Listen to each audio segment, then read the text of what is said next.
back with another book review and new hair, much shorter, and also rainbows. Yeah, both sides. Underneath, you might just about see it, but yeah, completely irrelevant to the book review, but just in case you didn't notice the rainbows. So yeah, it's a double book review. One of them I'm going to talk a lot briefer about than the other. It's not going to be a hate-filled fest this time of the books, but it's not a I love them either. The first one, the one I'm going to say less about, because there's absolutely not much to say about this one at all, was a graphic novel, Ghost World by Daniel Clowes. Now this one I borrowed and wanted to read because I did see the film version of Ghost World a long time ago, and I kind of vaguely remember quite enjoying the film, so I thought, oh, it might be good to read the graphic novel it's based on. Now, as it turns out, not really. Basically, nothing happens in it, so there's really not a lot to say. I mean, it wasn't difficult to read or anything like that, but literally there was no story other than just like two friends, and one of them seemed to just hate everything, but nothing actually happens. I don't remember an awful lot happening in the film either, but I feel like, even though it was a long time ago, I feel like there was more of a story to it than there was in the comic book. And when I looked at the reviews, a lot of people kind of said the same thing, and there were some people that said that the film was a lot better. I can't really comment too much on it because it was a really long time ago since I watched it. But yeah, so don't bother with the Jagger. Sorry, my cat is trying to eat plugs. So yeah, so don't bother with this one. That's me banging it to stop the cat eating wires. But yeah, so don't read the comic book version of Ghost World, the graphic novel, and it's also the colours are not grey because it's all like green and white, so it's a little bit like not so easy on the eyes either. I think I would have liked it a bit better with more different, more colours. And the other one, non-fiction one, and I didn't hate this one, but I can't really say I loved it either. But it was, it was an average read, and I do really love this particular woman.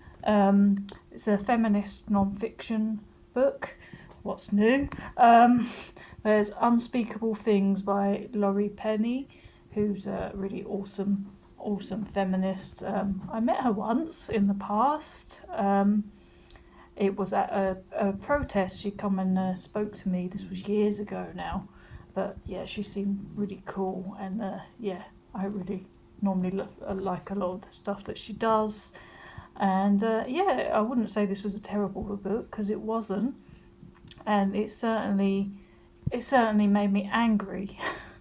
And you can't really read a book like this and be like, oh yeah, I loved it, generally speaking, if it really is talking about the things it says, which is one, sex, lies and revolution, and basically that sums it up really, because she kind of talks about a lot of the myths and lies of sexism and what things are like for women and stuff in there.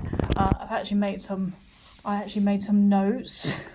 Started making notes while I'm reading some of my books now, because I always keep thinking, oh yeah, I should mention that in a review, and then I forget. So now I'm taking notes while I'm reading things, if there's anything I find really noteworthy or that I'd like to remember. And there was lots of quotable stuff in Unspeakable Things, as well as not just quotable, but really stuff that hit me, that I felt really relevant. So the first quote I got from from there was this one, which kind of hit a nerve with me a little bit, which was worrying about not having enough is coded masculine. Men want objects, women are objects. Men's first desire is to have enough things and do enough things. Women simply want to be enough. Men want and women are wanted. So yeah, that kind of struck a chord. It kind of struck a chord. Now, this is not to say that the whole book is her like bashing men, because it really isn't. There is stuff like that, but generally speaking, it's not a man bashing book at all. So another quote from it was men's first. Sorry, not that. I just told you that one. Was feminism has never been about liberating women from men, but about freeing every human from the straitjacket of gender expression. So yeah, you see, that's not man hating at all. It's spot on as well. That, you know, reading this book felt really relevant to me of recent times, because I've been really angry about a lot of stuff that's going on in the world at the moment. Obviously, there's all the racist riots and stuff, which is really, really getting me upset. But also all the sexism at the moment is absolutely crazy. I mean, there was all the transphobia with the recent Olympic boxer who was in fact a cis woman and was getting called a man, and also the whole thing with oh my god, his name's actually escaping, President Trump and Kamala, and the sort of things he's been saying about her. So sexist, as well as racist. And yeah, so that's been really riling me up. But that whole thing about freeing every human from the straitjacket of gender expression, yeah, totally, you know, which kind of leads me on to a book I'm reading now, but I will tell you about that when I finish it, which could take a while because it is pretty thick. Yeah, so what else? Oh, there was one more note, and that was that the great obstacle to women's progress is not men's hate, but their fear. So, for example, people like men's rights activists. Now, this is going back to what I was just saying about like the stuff in the USA and stuff, and you know how dangerous childless cat ladies are. Oh yeah, that must make me really dangerous, really, really dangerous. So yeah, I mean, I think, like I said, I can't really say, oh yes, I love this book, but it certainly sparked something in me. There's a lot of stuff sparking anger and stuff for me at the moment because of it. Just the world as it is right now is absolutely crazy. But yeah, I read this just before before this anger got to how it is now. But yeah, overall it's quite a good a book about kind of feminist issues. The downside of it is, although, you know, she talks about, you know, the straitjacket of gender expression and stuff, she doesn't really talk about transgender women or different people, women of colour or anything like that.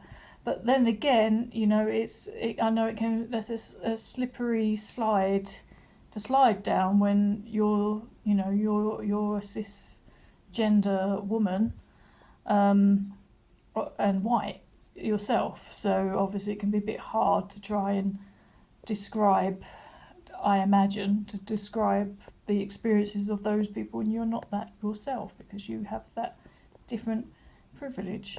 But yeah, so if you want to have a read, and if you want something to get you angry, then this is the one. Laurie Penny, Unspeakable Things.